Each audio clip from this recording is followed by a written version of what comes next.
Hello and welcome to Shootin' the Breeze. I'm WECT First Alert Chief Meteorologist Gannon, and this 7th episode of Shootin' the Breeze is dropping in the dynamic weather month of March. Severe thunderstorms tend to be more common across the Carolinas this time of year, and that is the inspiration for this episode's trivia question. Ready? Here goes. Which of these storm criteria is not part of the official National Weather Service definition of a severe thunderstorm? Is it A, 500 lightning bolts, B, 58+ mile-an-hour wind gusts, C, 1-inch plus diameter hailstones, or D, a tornado? All of them sound pretty nasty. Take your pick. Your answer awaits at the conclusion of Shootin' the Breeze. Is late winter too late for big Carolina winter storms? History says no way. In this segment, the anniversaries of two biggies. First, let's flash back to 50 years ago and the so-called Great Southeastern Snowstorm of 1973. Low pressure took a perfect track to preserve and exploit cold air over the Carolinas and much of the rest of the Southeast for a blitz of historically heavy snowfall from February the 9th to the 11th. Whiteville's 17 inches was the top snow tally for the whole state of North Carolina from this storm, and the Cape Fear region showed out altogether, with Wilmington netting 13 inches. Across the state line, South Carolina's all-time 24-hour snow record, 24 inches, was established in the community of Rimini, and that record still holds today. A lot of fond and lasting snow memories were made in this 1973 storm, but of course, it did produce more than its share of negatives. The heavy snow was particularly harsh on Carolina chicken houses. The industry suffered more than $3 million in damage. And roads, even major Carolina and southeastern interstates, were blocked and snarled for up to 5 days under snowdrifts up to 8 feet. 30 years ago, another major wintry system walloped the Carolinas and altogether brought significant, severe impacts from Texas to Maine, from Cuba to Canada. The storm exploded on the scene on March 12, 1993, from a sharp Gulf of Mexico front as fuel and an exceptionally strong jet stream disturbance as the spark.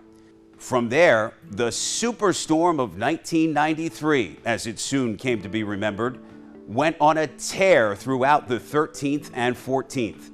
Sadly, more than 200 Americans were killed in this storm, with the largest shares of deaths tied to blizzard conditions in Pennsylvania and storm surge reminiscent of a major hurricane in Florida. 19 North Carolinians lost their lives in the superstorm of 1993 from impacts as diverse as the state itself. Record low barometric pressures raked the state with near hurricane-force squalls, with widespread tree damage, power outages, and a ferocious storm surge. 18 houses were lost to this surge on Oak Island alone. And in the Carolina foothills and mountains, snow poured from the sky at all angles, blowing and drifting, sometimes with thunder and lightning. Mount Mitchell, our state's top peak, grabbed the state's top snow tally in the superstorm of 1993, 50 inches. And some of that snow was reported to have stayed on the ground until mid-April.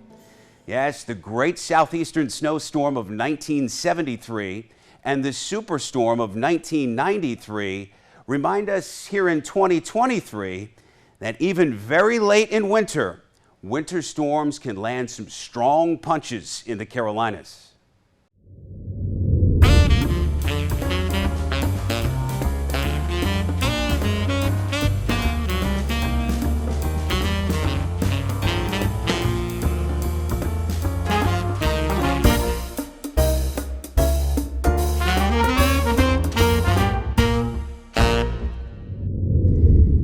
keep your First Alert forecast fresh on TV, radio, the web, the WECT weather app, and social media, it takes a team of meteorologists. Gabe Ross joined the First Alert weather team in early 2017. At that time, Gabe was in his second year with WECT News as news operations manager. Gabe did a phenomenal job pivoting into his new position, and recently he and I sat down to shoot the breeze. Like to do these conversations when it's a birthday month. March is your birthday month, yes, Gabe. Yes, it is. Welcome to Shoot the Breeze. Hey, good to be here finally. I'm on the back end of it usually, but not the front end, so I appreciate that. Big time. Yeah. Credits. You help a ton with the editing, and that's kind of where I wanted to start this conversation because of anybody in the First Alert weather team. I think your media experience is more extensive and diverse. I mean, you've been doing this for coming up and production. You've done sketch comedy. I mean, hit some of the high points, how you came up and how this helps you to this day. Ultimately, I couldn't decide what I wanted to do, but also the other end of that is I was pretty much born into a television family. So my dad was a general manager for a TV station in Columbus, Ohio. My mom was an on-air personality. They met, my brothers and I all grew up in and around TV. So passion started there very early.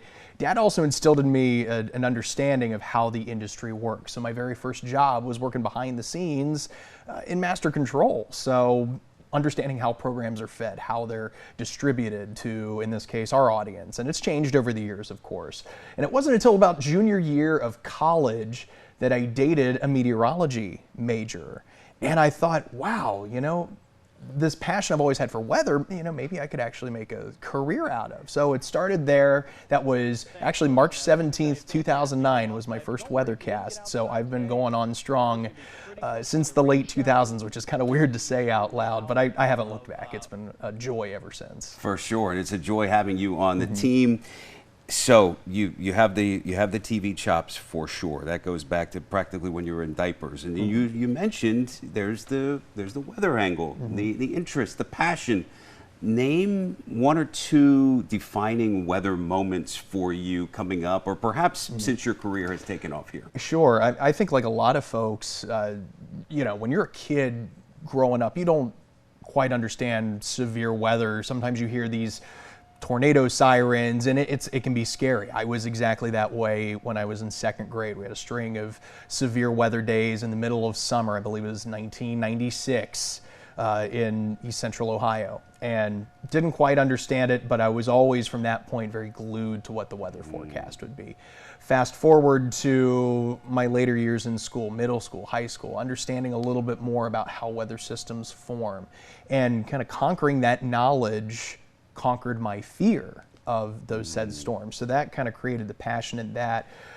Certainly the two most outstanding storms that stand out to me, one of which came in my time in Ohio. It was a very strong derecho that moved through June 29th of 2012. So it's a little over 10 years, and it knocked out power to a good chunk of the residents in East Central Ohio. I know that my house was out for over a week. It was just that strong a storm. As you know, derechos certainly pack a punch. So that was the big storm in my career up until, of course, Hurricane Florence. And that, I think, for not just myself, but many of us, that's now the benchmark storm as far as experience goes, as far as living through and just even the aftermath, too. For sure. I remember we were on for days in Florence. We were on for many hours in Dorian with, you know, spot treating some of those tornado warnings. We're working hard, praying hard for all of our neighbors, and there's a lot of coffee and ibuprofen that go into that situation as well. Those are tough days, but there's some great days living and working in Wilmington. What do you like best about it? You know, I say it all the time. Really, it's the people of southeastern North Carolina. Not that the folks in Ohio are terrible people by any stretch, but you come down here, Southern hospitality is a real thing. And from the first day that I stepped down in Wilmington and went out and about in the community, just met with friendly faces, people that are really willing to give you the shirt off their back to help you out, make sure you're doing okay. And I think that's what's kept me here since 2015 is the people. Of course, obviously the weather team is a big proponent of that, but just the folks in the community. I don't come across people that are bitter or angry, at the weather people. If it is the case, it's very, very seldom. everyone else is in a great mood. And so doing what I do, I love to give back in that sense. If I can be on the green screen or giving a weather forecast and bring a smile to somebody's face while I'm doing it to repay the favor, it's worth it. That is awesome. But tops among the people, that one special person, you got somebody in your life that you guys it's about to get real. Let's just say that a little later in spring. Tell us about you getting hitched. Yeah, it's funny how sometimes this career will lead to bigger things, not just professionally, but personally. I met my fiance Isabella working here at WECT. Let's go. Spoiler alert, we're an item second. Worst kept secret, everybody now. I heard about Gabe and Isabella in your room there. I've been eavesdropping on your conversation. So. She started in the master control end, then she was on the production end, and yeah, she was one of those people that I saw. I'm thinking, oh, I'm not gonna have a chance with her. There's no way. She's too good for me. But ultimately, she gave me a chance. We've been together since New Year's Eve of 2017, so I guess New Year's of 2018, and we're going to get married on May 13th, and we have a golden retriever now, Gentry, so our family's growing a little bit, fur baby, of course. But man, like, talk about hitting the jackpot. I certainly did. Well, you don't know unless you shoot your shot. You did. Good job. Thanks for shooting the breeze. Of course. With me today. Happy to do it.